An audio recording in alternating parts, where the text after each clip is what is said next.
Bacaan dari kitab Nehemia. Sesudah kembali dari pembuangan, orang-orang Israel telah menetap kembali di kota-kota mereka. Lalu, pada bulan ke-7, berkumpullah seluruh rakyat di lapangan, di muka gerbang air di Yerusalem.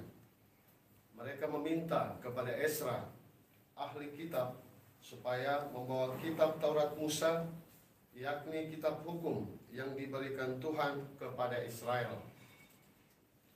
Dan pada hari pertama bulan ke-7 itu, Imam Ezra membawa kitab Taurat itu ke depan jemaat, pria, wanita, dan semua yang dapat mendengar dan mengerti.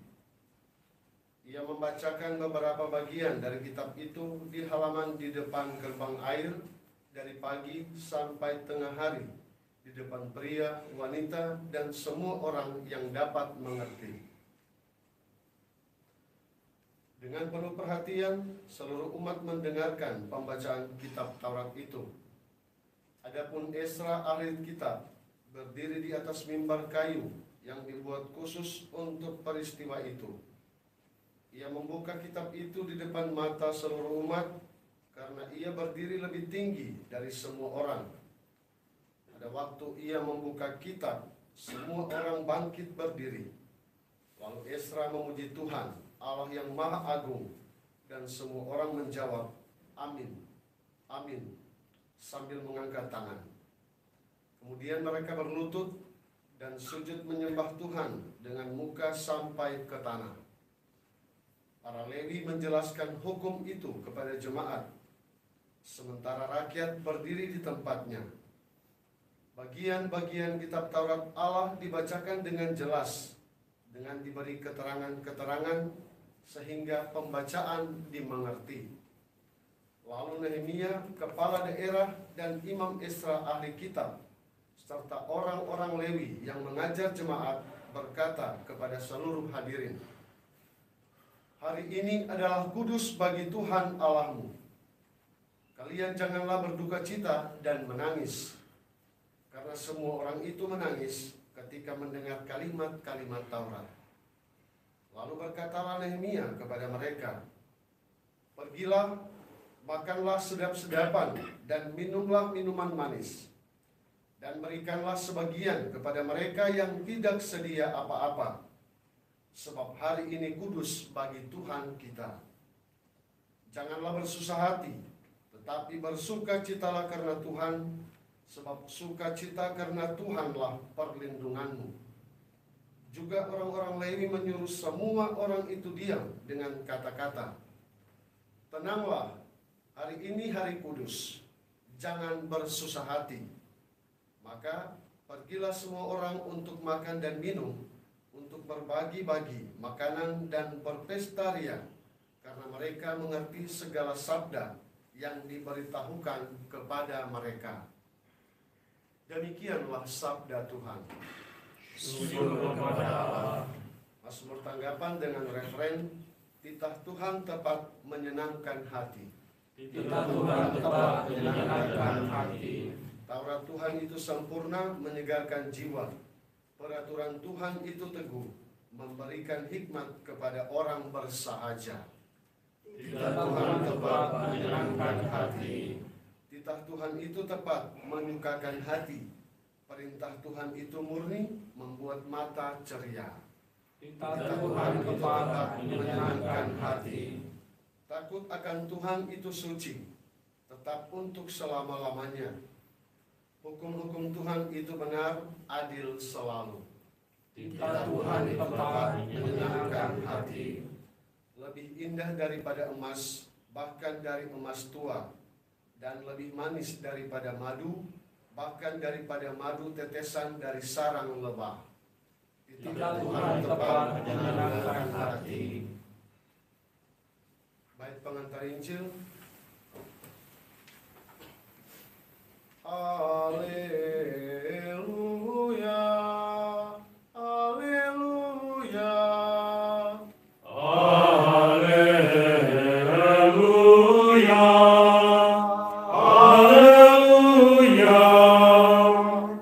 kerajaan Allah sudah dekat.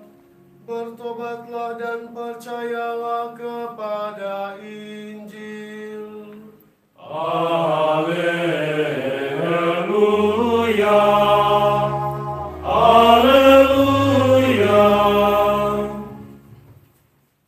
Tuhan sertamu. Dan sertamu juga. Inilah Injil suci menurut Lukas. Dimuliakanlah Tuhan. Pada waktu itu Tuhan menunjuk 72 murid. Ia mengutus mereka berdua-dua mendahuluinya ke setiap kota dan tempat yang hendak dikunjunginya. Berkatalah ia kepada mereka, "Tuaian banyak, tetapi pekerjanya sedikit. Sebab itu mintalah kepada Tuhan yang empunya tuaian, agar ia mengirimkan pekerja-pekerja ke tuaian itu. Pergilah, camkanlah, aku mengutus kalian seperti anak domba ke tengah-tengah serigala. Janganlah membawa pundi-pundi atau bekal atau kasut, dan janganlah memberi salam kepada siapapun selama dalam perjalanan. Kalau memasuki suatu rumah, katakanlah lebih dahulu, damai sejahtera bagi rumah ini. Dan jika di situ ada orang yang layak menerima damai sejahtera, maka salammu itu akan tinggal padanya. Tetapi jika tidak, maka salammu itu kembali kepadamu. Tinggallah dalam rumah itu, makan dan minumlah apa yang diberikan orang kepadamu, sebab seorang pekerja patut mendapat upahnya. Janganlah berpindah-pindah rumah.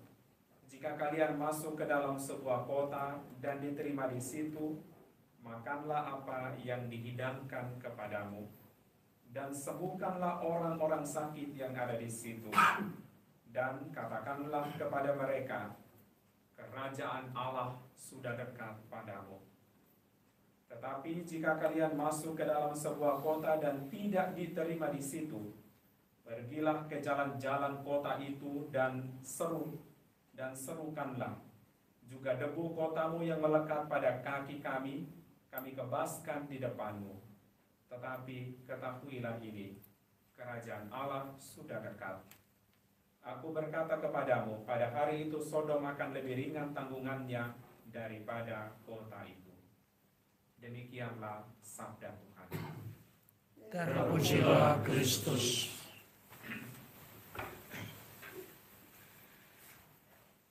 Bapak Uskup dan para saudara dan saudari sekalian yang dikasihi Tuhan, Shalom. Shalom. Dalam Injil hari ini kita mendengar bagaimana Yesus mengutus 72 orang muridnya mendahului dia untuk memberitakan kabar sukacita.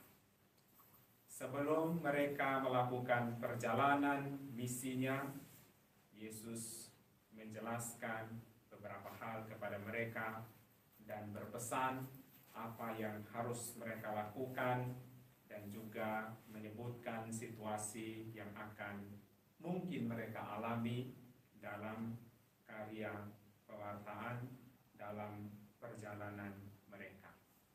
Sesudah itu Yesus menegaskan, "Pergilah dan wartakanlah kabar sukacita kepada siapa saja, tentu dalam kuasa dan bimbingan Allah." Tetapi Yesus juga mengingatkan kepada murid-muridnya, kepada kita semua, bahwa kita diutus seperti anak domba ke tengah-tengah serigala. Domba dan serigala itu sungguh-sungguh berbeda, baik dalam sifat, perilaku, dan hubungannya dengan orang lain.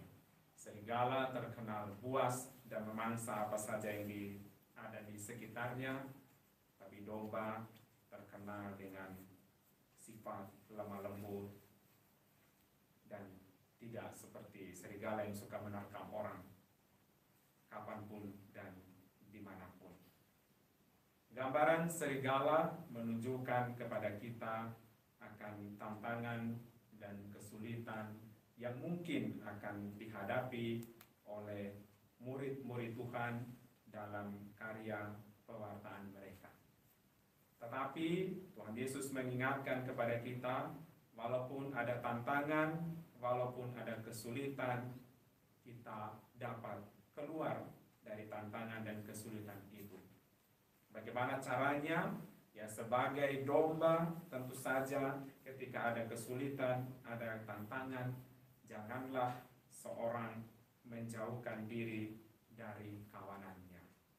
Atau kita sebagai imam atau calon imam, ketika kita ada kesulitan, ada tantangan dalam karya pewartaan kita, janganlah kita menjauhkan diri dari komunitas kita, dari kelompok kita. Kadang-kadang ada juga yang bilang pergi menenangkan diri dulu sendiri ketika ada tantangan dan kesulitan.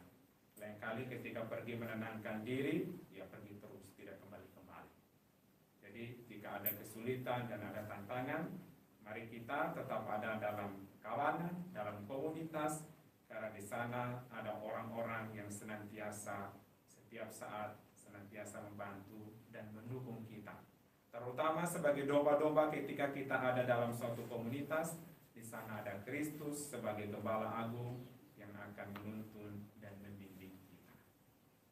Juga kita belajar dari Santo Hieronymus, senantiasa membaca, merenungkan firman Tuhan, tetapi terlebih mau melakukannya dalam hidup kita. Sehingga kitab suci yang kita bacakan dan kita renungkan sungguh-sungguh berbuah bagi diri kita sendiri, tetapi terutama bagi orang-orang yang kita layani dalam hidup kita. Tuhan Yesus menolong dan memberkati.